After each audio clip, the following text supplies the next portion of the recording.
pal. Yeah. It's amazing how you can misconstrue one for the other. I don't understand. What do you mean? Yeah. Oh, yeah. Right. Yeah. You know, John, they also say, wait. Testing 1, 2, 3. Hold on. Yeah, you know, my audio has What's been up, pal? lacking. I'm doing a podcast, I'm right in the middle of it. You okay? Can you hear me? Yeah, you're in the podcast here. I mean, I'm doing a podcast. You okay? Oh, dude, yeah, I'll talk to you later. All right, pal. Love you. Bye. All right, so that's my 32-year-old son. That's my son. So when he calls to this day, like I'm the trained one, right? I'm the parent. I shouldn't be jumping when he calls, right? Oh, of course, when I call him, it's like, yeah, I'll call you back later. You know, 2 days go by, I don't hear from him. His sister, forget about it. If I get it, well, no. She may text me on Christmas, may get a text, you know, Thanksgiving or something like that. You know, listen, that's why when people say, how are your kids? I go, kids suck. Let's face it, you know, when they hit a certain age, it's a whole different thing. Well, this is the way I look at it. Okay. If I live long enough, And you will. I guess I hope that one day maybe I could live in one of their basements or something. I can't believe you just said With that. the mice. I can't believe you just said that. Because yesterday I was talking to my son. I have to say, we do talk like almost every day, which I like that. You know, not for an hour, 2 hours, but hey, what's up? What are you doing? You know, listen, I love it. So I said, listen, Nick, whatever house you're looking to buy, just make sure it's got like a decent-sized shed in the back, because I'm going to be the old guy in a robe that's going to be living in there. I run an electrical line. Running electrical, you got a Right. pool. I could always, use the pool as a bathtub or something. So don't worry about it. I'll take care of everything. He goes, Pop, that wouldn't be a bad idea. You living there. I'm like, you just made my day. Whether that happens or not, you just made my day. Right, one You of those know. garden sheds. That's all. That the Amish make. The Amish are making sheds. Yeah, oh yeah. Have you ever been to Amish country? In upper New York State. Okay. In Casadaga. Whoa. So there's more than one Amish. Oh God, Jesus. Wow. Does every state have an Amish? I don't know. That I would have Interesting. no idea. But a friend of mine that I flew from Jersey to Buffalo International. We rented a car and then drove to the spiritual community of, and I won't say the name, but I think in my book I referred to it as, I don't know, Elm Ridge or something like that. I gave it a different name because, To protect the innocent. to protect me. Oh, Yeah. Anyway, you're innocent. well, yeah. Sort of. Except, you know what? Some of the factions of that place were a bit aggressive. And anyway, we went up there. I had the most incredible 8 days of my life in a spiritual community, taking a spiritual healing workshop. Did you take mushrooms and stuff? And No. those toads. Everybody's licking those toads for religious benefit. Toads? Yeah, there's a toad that you lick. Never lick a toad. John, never You say mean never. A garden toad, like a cement toad? A cement toad? I don't know, Like a live toad. Oh no! There's a lot of things I'll lick. A toad ain't one of them. Well, I know from watching Mike Tyson's podcast, because he's into spirituality.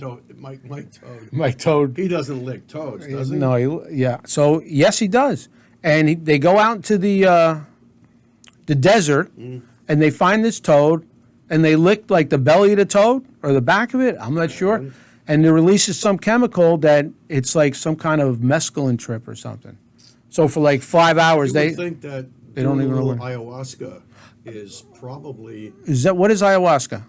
it's I'll call it a hallucinogenic. I think ayahuasca is where you boil certain plants and you boil it and apparently I've watched all these videos on it and shamans make it all over the world. The shamans make it, and of course if you drink it first, there'll be a period of intense emesis. It's like Cascara Sagrada, the puke fest on Family Guy, where it makes you throw up. Oh yeah. And the part that actually gets absorbed into you and acts on your central nervous system, Yeah.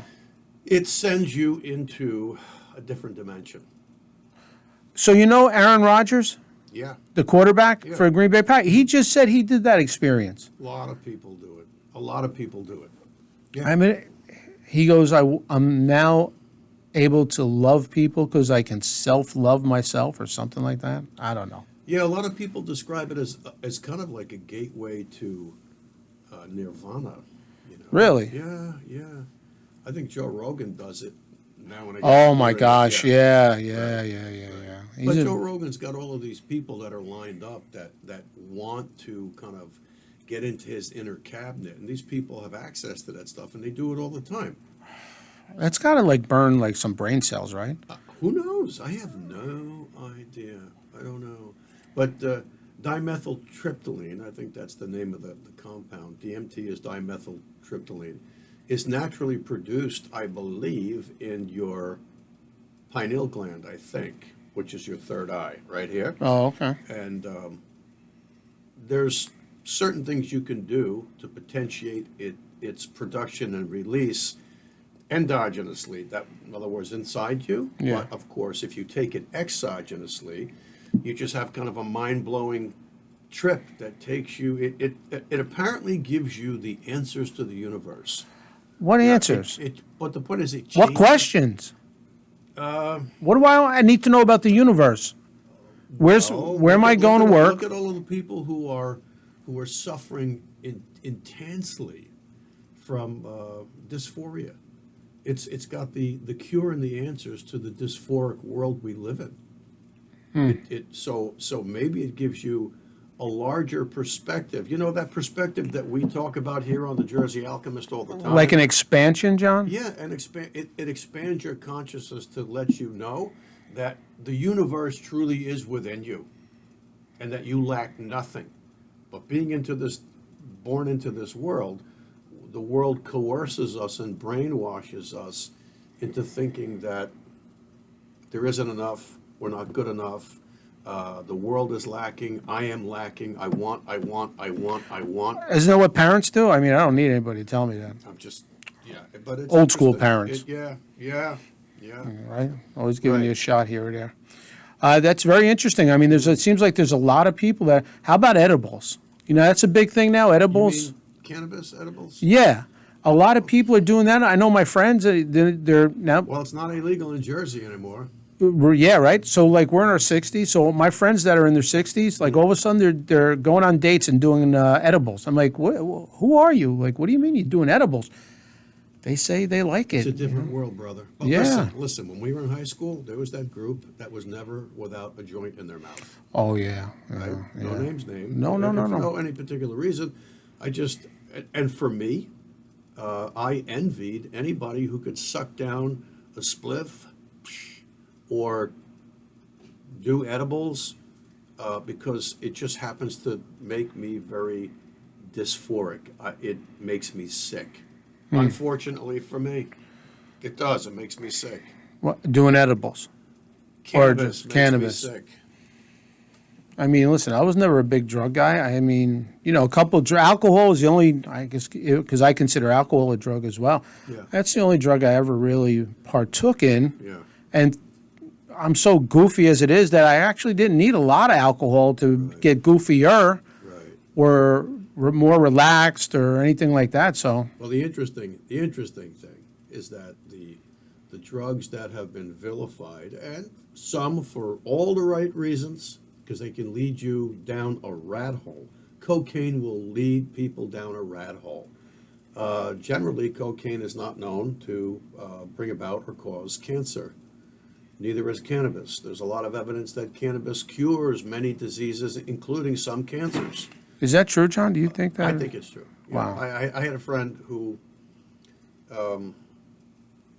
worked in this very institution that we're sitting in, and she had stage 4 metastatic breast cancer, and she used to process and make her own cannabis oil legally because it was medicinal cannabis. And when she would back off of it, her tumor markers would rise and the tumors would grow on radiologic scans. And when Wow. she went back to it and hit it hard, the tumor markers would go into a nadir where they would go lower, and the tumors that were visualized on radiographic study would shrink.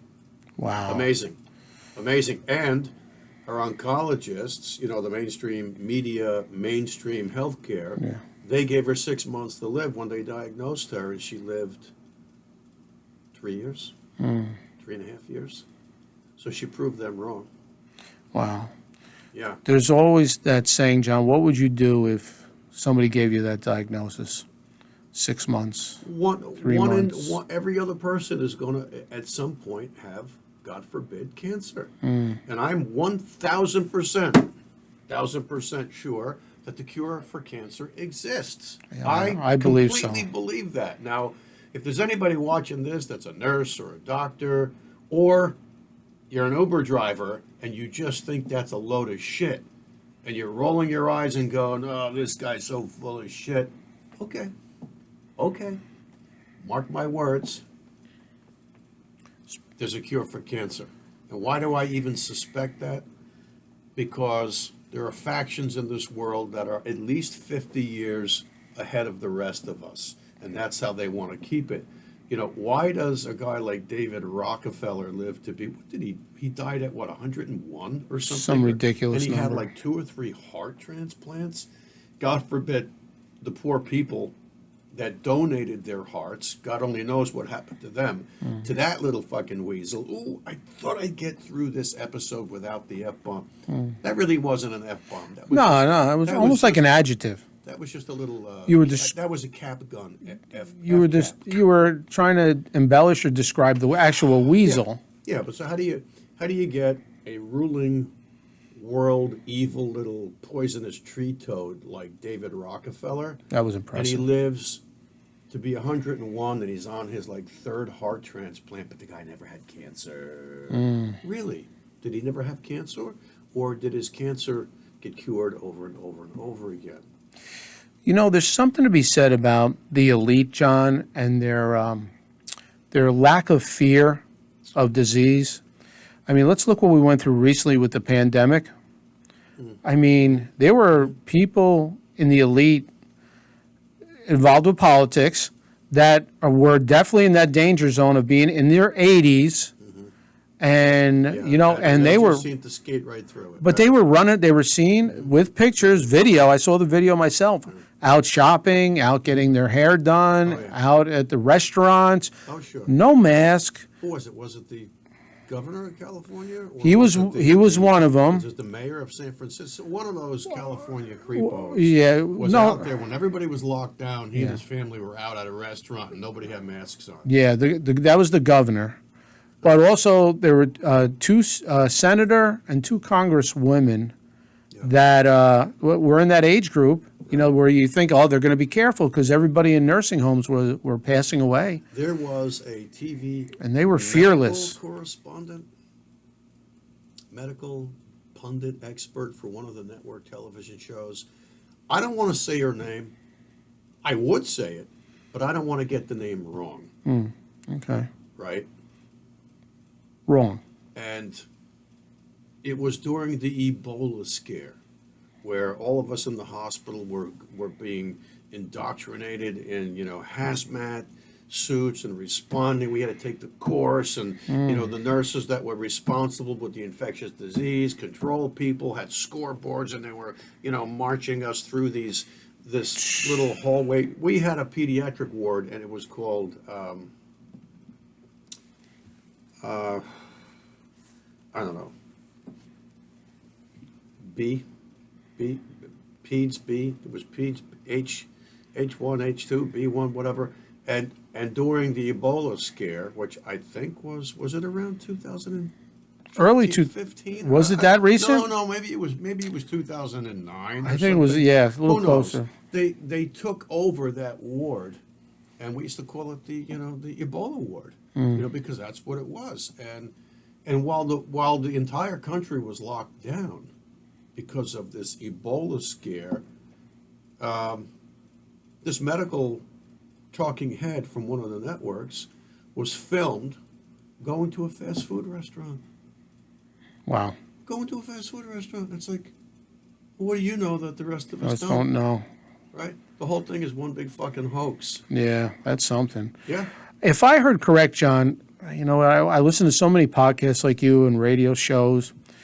There was a researcher on a show recently, and he said that the COVID virus, there was a 1% mortality. Careful, you might be perpetrating egregious medical misinformation. Okay, And so you'll put humanity in peril. yeah, all right. Well, yeah, there's nothing really that's going to make it perilous. All I did was quote Bill Gates Yeah, yeah. on a YouTube video, and we got tanked. So they were talking about that this recent virus, there was a 1% worldwide mortality rate. 1% of the people that it affected, or something like that. 1%? One, just one. Well, that's higher than the original C-19. Yeah. So now they say there's a virus because there was also a lockdown across the other side of the world where they had the original lockdown. Let's not even say the country's name because that could be a problem. That the virus, that if it is what they think they're working on, it's a 60% mortality rate. That's how powerful. Now, why do these people, my point being, why do these people continue to work or create these viruses? Because they want your ass dead. That's why. Well, that would seem like Right. what's And going you on. would think that long before this ever hits the alternative media or the mainstream media, long before the virus is out there, these people are probably already vaccinated in a way that the rest of us are not. You know, it's kind of like, you know, the elite have their own stashes of food. They've got their own organic farms. The elites are not eating glyphosate-laden vegetables. They're not. They're not eating cow or chicken or pork laden with all sorts of hormones and chemicals that'll bring about. They get special food. Of course they do. Sons of of course they bitches. do. Of course they do. Yeah. And would you ever? You know, one time I was in a liquor store and I saw, this expensive, like, $110 bottle of some kind of Bordeaux or whatever, and it said Chateau Rothschild. So I got on my smartphone and I looked it up, and sure enough, it was from a vineyard in France, and the Rothschild family, the same characters that owned the central banking system, they owned the vineyards. And I thought, I wouldn't drink this stuff. If somebody paid me $1,000, I wouldn't drink their wine. I just wouldn't. Wow. John, now, that's another interesting story about wine. You know, I mean, are you a wine connoisseur? Well, Used to be. I would prefer to say I'm a wine aficionado. Okay. I can't call myself a connoisseur. I'm certainly not an expert, but I am an aficionado. Okay. I like wine. I know a good amount about wine, but I'm not an expert. I'm going to say something sacrilegious from our people. I enjoy a French wine better than an Italian wine. For all you Italians out there, please, my grandparents aren't around. We used to make wine in the basement in Newark. Sure. But yeah, I enjoy French wine. Just seems smoother. Well, I guess then that would provoke a couple of questions. What kind of French wine are you talking about? White or red, and what kind of red? Oh, it's red. Yeah. Yeah, right. Is it a Cabernet? Is it a Bordeaux? Is it some kind of red French table wine? And what kind? And how do you stack it up against the Italian wines? Because if you've ever had a good Brunello di Montalcino, It's a lot of vowels. or a great Barolo, it's unbeatable. Unbeatable. But Yeah. in my opinion, the Brunello di Montalcino that is exported from Italy. Who is that? Is that you? It's my phone. Sorry, even though it's on silent. That's like a still- 911 It still beckons. It text. still beckons, and I don't care. You sure that's not an I'm emergency? on call, so I don't give a shit. Amen, How's brother. that? So Okay. yeah, so the Italians export what I would consider probably like not the swill, but they hold back the premium stuff for themselves. It's a lot like, balsamic vinegar. Sure. Well, balsamic vinegar has its origins in the area of Modena, which is also where Luciano Pavarotti was from, Modena or Modena or Modena. I think that's how you pronounce it. And I've saw videos and read articles on that stuff, and we have no idea what the good stuff is. Because we're the idiots, we're the Mitigan idiots from across the Atlantic Ocean, and they don't export their good stuff. They keep it, they hold it back for themselves. So, and the Brunellos, by the way. Yes. I live next door to Brunello's. That's a joke. It's highly variable. It really is. You can buy a Brunello for $120 a bottle, and it is piss. You buy a Brunello on sale at the local liquor store for $35, and it's unbeatable heavenly. See, this is what I'm talking about, John, because there's always that people laugh and joke, when somebody comes to over your house, they say, hey, guess how much this bottle costs? I mean, we're going to enjoy this. It's Right. 200, it's 150, it's 300, whatever it is. I've been out to restaurants where my boss is like, 500, I don't care, just send it. And, I mean, they taste good, but they always say, if I put a glass of that wine next to a glass like you're talking about, the $25, $35, $15 bottle, they're saying, like, you couldn't be able to tell the difference. Like, some people might say, oh, this one's much better. I mean, is that really true? For me, it's true. See, one of the most consistent. I'll talk about two consistent bottles of red wine. On the French side, there is a Côte du Rhône, and there's some years that are better than others. I guess it depends on all of those factors that go into the end product. The weather, the moisture, the sun, how much sugar's in the grape, all of that stuff. So Côte du Rhône is a very consistent, really great French red that goes with just about everything. And I think when I started drinking Côte du Rhône, which was back around the turn of the century, around the year 2000. Interesting. I think it was like a $10 bottle of wine. Maybe Côte du Rhône now is like $15 because of COVID. But then on the Italian side, there are some terrific Chiantis that are, $15 a bottle, and they're fabulous. And there's one wine that's always good. It's the Opici. That's that little teardrop bottle that's in the wicker basket. Oh, really? Most people think that's a joke. They Yeah. think it's kind of a garbage party wine.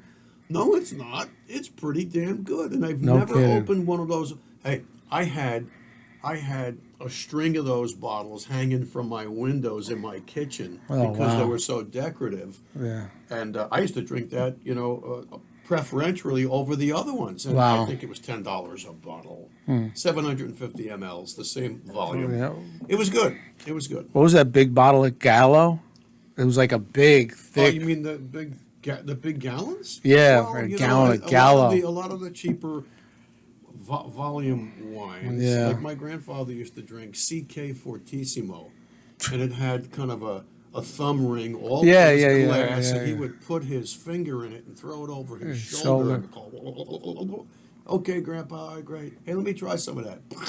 Yeah. Terrible. But he drank a gallon a day toward the end of his life. John, do you know where the oldest winery in the United States is? And I wouldn't ask a question unless I knew the answer. I have no idea, but remind me to tell you something about French vineyards. Go ahead. Oh, okay. It's Brotherhood Winery in Washingtonville, New York. Really? The United States' oldest. Now, is winery. Brotherhood a monastery? No. I thought it was, Yeah, it'd be a great guess. Yeah. No, it's up. The Brotherhood, some rich guy owned all the land. They just redid his mansion. I mean, the mansion, it's a great story because they give you a tour if you go up there.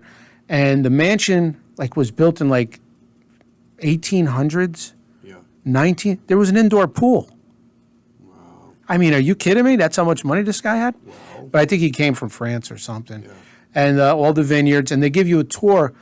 The the wine, what do they call them? Oh, they keep them in the barrels. Yeah. They're massive. Yeah. They're like 10 feet tall. Wow. You're walking through this basement, and they're so over 100, 200 years old. Right. It was amazing. And now somebody from out of the country owns it. I think a gentleman from Brazil. But he's putting all kinds of money into it, and now it's like a little restaurant up there. If you're in Washingtonville, New York, Right. it's really a great Wow. a great That's pretty trip. cool. Yeah. Right. Yeah. Well, for beer, Yingling is the world's oldest brewery. Not the world, United States. Yingling is in Pennsylvania. I love Yingling on tap. I Got a love- frozen mug. That's my favorite. Woo! That's my favorite beer. Yeah. Yeah, it's fabulous. What about Vineyards in France? Well, one thing I can't get my head around Yeah. is the volume of wine that's produced. Never mind what's consumed, but what's produced. Like they'll say, the average yearly export of wine, Italy or France, it's like 23 million liters or something. And It's a lot of wine. I'm thinking, how many grapes is that?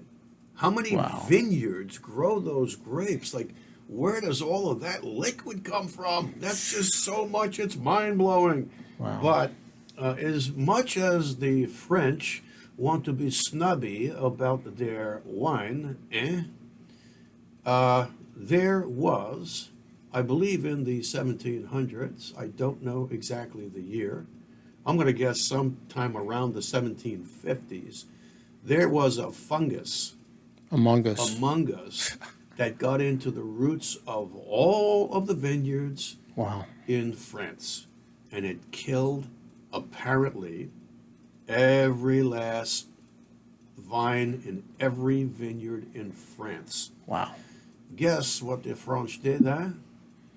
They had to go to the idiot Americans. And they had to take cuttings from American grapevines and import them back to France and cultivate them and slowly grow vineyard after vineyard after vineyard. Wow. So I didn't make that story up. Look it up, gang. Yeah. If you're a wine aficionado or if you hate wine but you think it's an interesting story, just double check me on that because I know that story is apparently true.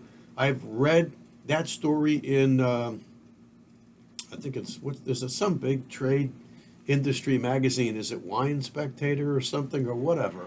Kind of like Cigar Aficionado, but for yeah, wines. yeah. Oh yeah. So everybody in the industry knows that story. That every single French vineyard is lineage from American grapes. Ooh, they won't like that story over Isn't there. that crazy? Yeah, That's that not is a joke, nuts. That's the truth. Yeah. What about Napa Valley as far as California wines, as far as Well, I always compare- wanted to go comparison. to Napa, to wine country, and I had You and me both. lots of friends that they go every year. They go to their favorite hotel and they're friends with the people that work the hotel. And they tell me all the stories about, there's all these fabulous restaurants, but it's a big mistake because you're going to want to make, reservations at your favorite restaurant, but then you're going to do a bike tour and you're going to go through like 3 different vineyards and it'll take you all day. And by the time you're done, you drank wine all day and you've had finger food and you're sampling this cheese and that cheese and these grapes. And by the time 6 o'clock, 7 o'clock rolls around, you're done. You can't put another glass of wine to your mouth and you don't want to eat any food because it's up to here. Interesting. So I had all of those stories. I had the books, the magazines ready to go, but it's just one of those things that didn't happen. Yeah. Then I become aware of, and it's got to be at least 15 years ago, that every single California wine tested for glyphosate is positive.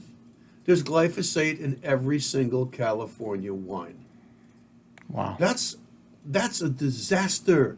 That's a travesty.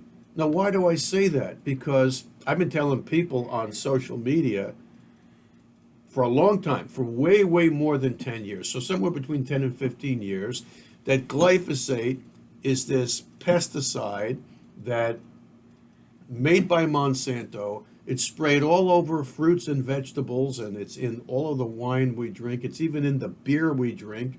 because of the hops that are grown, and it's causing cancer. And of course, I was called a conspiracy theorist and a tinfoil hat wearer, and oh yeah, there goes, Dr. Gallucci thinks he knows what he's talking about. And then it's, well, if you drink anything else, alcohol causes cancer too, you jerk. I know that. But people still drink, people still smoke, people still overeat. But the point is, if you're going to drink a product like wine, why does there have to automatically come with that glass of wine or that bottle of wine a chemical that is known to cause cancer?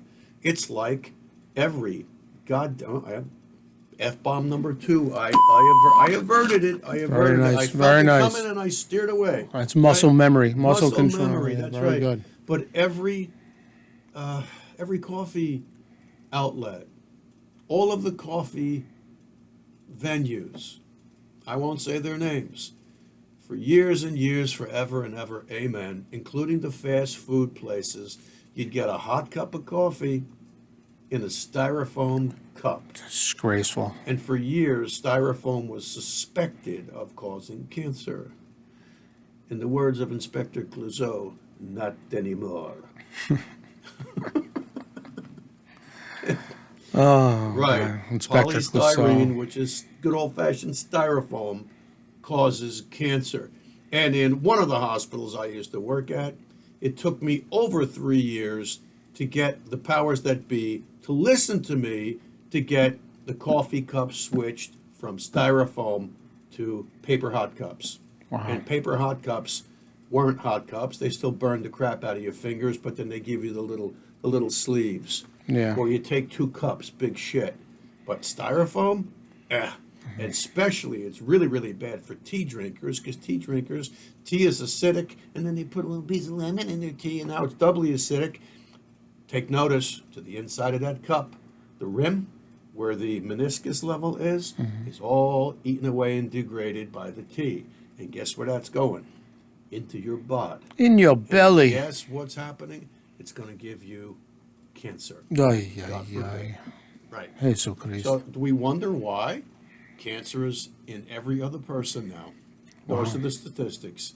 In 2022, oh, sure, the medical and pharmaceutical industry, they're so on it. The science is so settled that now, as opposed to cancer 1 in 4 when I was in med school, now it's 1 in every other people. Every other person on the planet's going to get cancer. Maybe unless you're living in the mountains of the island of St. Vincent's. I believe in that. Living in the mountains. Yeah, I have my Puerto Rican friends, John. Whoa. Their grandparents live in Puerto Rico in the mountains, and they live to be 110, 112. Pretty amazing. I Yeah. believe. John, if you had to alchemize this fun episode, and I did enjoy it. We went all over the world, really. Okay. I know how Talk to to me. alchemize this. Uh-oh. Because this is kind of... Reaching for the phone. Well, kind of organically realized, but you know something? My sister's favorite Bible verse. Okay. God bless my sister who resides in the angelic realm. Yes, she does. That's not a figment of my fantasy-driven imagination. No. I've been told that by several spot-on, kick-ass mediums, and yes, my life is full of those people. Anyway, my sister, residing in the angelic realm, Okay. and by the way, when my sister was on this planet, her entire life was all about disappointment. Disappointment and being held off. Anything my sister desired, she didn't have. And the only thing my sister really desired was for a man to love her, to marry her, and for her to become a mother. That was it. She wasn't somebody who wanted to be a physician or a lawyer. No. She just wanted to be a wife and a mom. But she was denied that. She's a great Right. girl. She came and went in 31 years, and she came from the angelic realm, and the angelic realm is where she went back to. But in the memory and the spirit of my sister Fran Gallucci, I will alchemize this episode with the Psalm of David, Psalm 23. The Lord is my shepherd, a Psalm of David. The Lord is my shepherd, I shall not want. He maketh me lie down in green pastures. He leads me beside still waters. He restores my soul. He leads me in paths of righteousness for his name's sake. Even though I walk through the valley of the shadow of death, I will fear no evil. For you are with me, your rod and your staff, they comfort me. You prepare a table before me in the presence of my enemies, and you anoint my head with oil, my cup overflows. Surely goodness and mercy shall follow me all the days of my life, and I shall dwell in the house of the Lord forever. Amen, Franny. I love you. That's for humanity. We can alchemize every day of our life with that Bible verse, Psalm 23, a Psalm of David. Thank you for that. And Phil, Great thank you for a job. great episode. Oh, thank you, John. It was a pleasure. If you like what we're doing, people, on the Jersey Alchemist, please press like, follow. Subscribe, people. And you know something? Tell your friends. Tell your relatives. Tell your neighbors. Don't lay down. Tell your teacher in school. Say, hey, Mr. Jones, watch my friend John and Phil and Bones. Watch them on YouTube or Rumble, or listen to them on Spotify. We're ready. Come or on. Amazon Music. Why? Because they're going to tell humanity how to clean things up. There you go. All right, guys. God bless. See you next time on The Jersey Alchemist. Next time. Peace.